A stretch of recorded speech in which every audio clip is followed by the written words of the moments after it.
all the grass. Freedom is the grass. Where you get to protest, where you get to demonstrate, where you get to fly kites, where you watch the July 4th Independence, the fireworks. That's freedom. And L'Enfant designed that. One final word, that Smithsonian castle, that castle you see there, what's a castle doing there?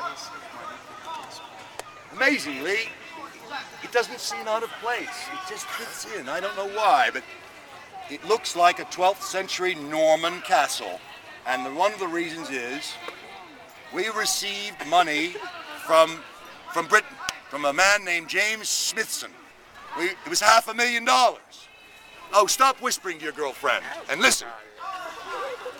$500,000 from James Smithson, who'd never been here. But he gave us a hat. Stop hiding behind that woman. But yeah, I know. Question, sir.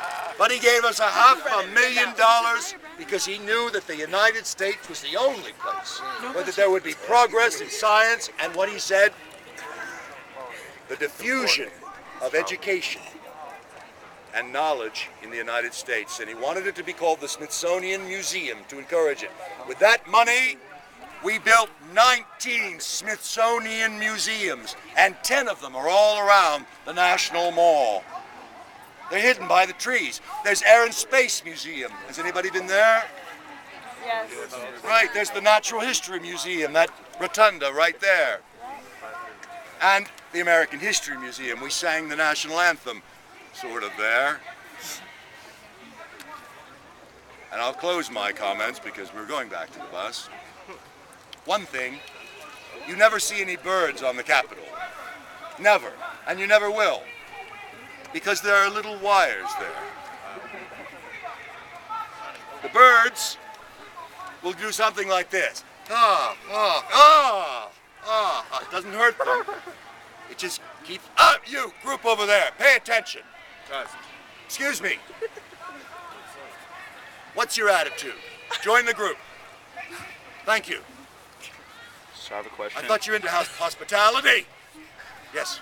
Okay, you said that the monument was 555 feet tall and 9/10 of an inch. Why did they not just round it off and make it a complete 555? That was really your question? Yeah. That's a good question. No, that's a good question. It's what's called esoteric. There's a secret behind it. You're gonna have to explain that, sir. There's a secret behind that, and I can only say to you in private what it is. Okay, so we can let them all walk to the bus and me and you will stay back. No, I'll tell you later.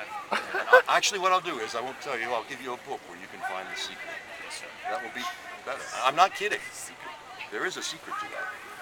Appreciate your answer. Why is there? In other words, this gentleman is asking, why is there an Egyptian obelisk at the end of the National Mall? Why? You've got to ask these questions. You've got to ask them like a kid. One day a little boy, after my tour, came up to me and said, why do you have just women as statues? That was a brilliant question. Why are there just women? Do research, find out why. Liberty.